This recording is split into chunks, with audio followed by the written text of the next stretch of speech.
Meredith Foreman here at Gillette Stadium alongside our Nesson Patriots beat reporter Zach Cox. And Zach, the Patriots getting ready for a Christmas Eve game in Denver.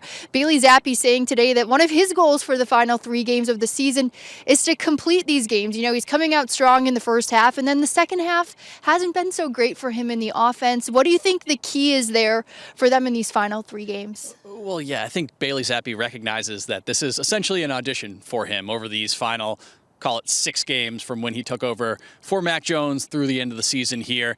He has an opportunity to prove either to the Patriots or to anybody else in the NFL that he's someone who should be taken seriously as an NFL potential starting quarterback. And if you look at what he's done just in the first half in the last 2 games, there's been a lot to like about Bailey Zappi's performances. First half against Pittsburgh, first half against Kansas City, really strong from Zappi, but second half, as you mentioned, not nearly the same. The Patriots offense has essentially disappeared after halftime in both of those games. I think limiting turnovers is going to be a huge priority for him moving forward here, because you saw these interceptions in the third quarter in both of those games, but especially the Kansas City game. I mean, it's first play of the second half. Patriots have some momentum. They had a lead late in the second quarter. Then he throws an interception, Chiefs score, and basically the game is over with almost 2 full quarters left, and kind of threw off the Patriots' whole game plan. So just like it was with Mac Jones earlier in the season, I think ball security has to be the absolute priority for Bailey Zappi in these final 3 games. Yeah, and you know, the Patriots were eliminated from postseason contention very early this season. It's like they're not really playing for much in terms of meaningful postseason games at this point. We heard Jalen Mills say in the locker room during availability today that, you know, he's playing for respect at this point. But how do you think that these guys maintain that level of, I guess, production and care at practice when you know you're not really playing for much like things used to be around here?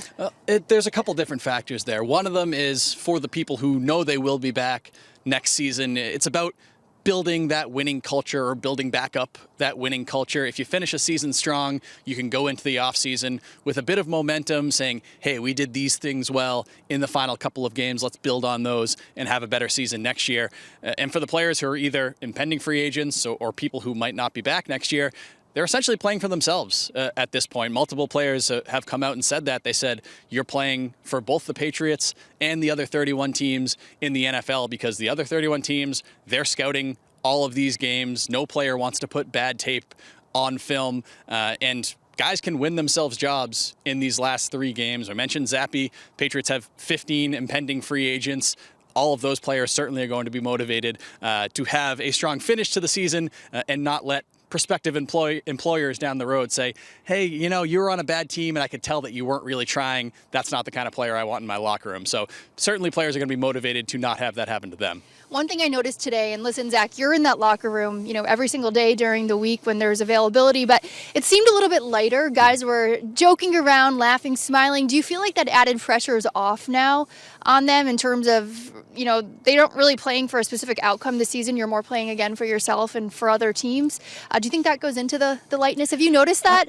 I would say so. I think part of it's probably it's the holidays. Everybody's in a good mood, but also, yeah, the pressure is off, so to speak. The Patriots aren't in a situation where, hey, if they lose a couple of these final games, they're not going to the playoffs. They already know they're not going to the playoffs. Obviously, all the players still have things to play for, but from a kind of team overall perspective, these games are essentially meaningless. It's basically just build some momentum for next season and see what the draft positioning is. But yeah, it's definitely, I would say, a little less tense of an atmosphere than we've seen sometimes this season. Yeah, and Zach, you mentioned the holiday season. You're dressed in your holiday sweater. We've got some lit up Christmas trees behind us. And then some other exciting news today. The Patriots nominated David Andrews and awarded the Ron Hobson Good Guy Award to him. What went into that? What's the award? And how did you and the other beat writers make the decision to make Andrews the winner this year? Yeah, Ron Hobson Good Guy Award. I believe it's been given out since 2016 or 2017. It's voted on by the reporters and the photographers, everybody who covers this team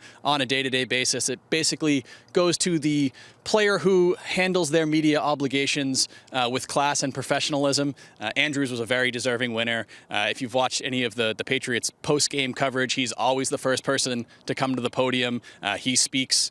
He's basically the first voice you hear from the Patriots after every game this season, win or loss. And during the week, we talk to him every week as a Patriots captain, and he's always kind of open and honest and willing to discuss the good, bad, and the ugly. And there's certainly been a lot of bad and ugly from the Patriots this season.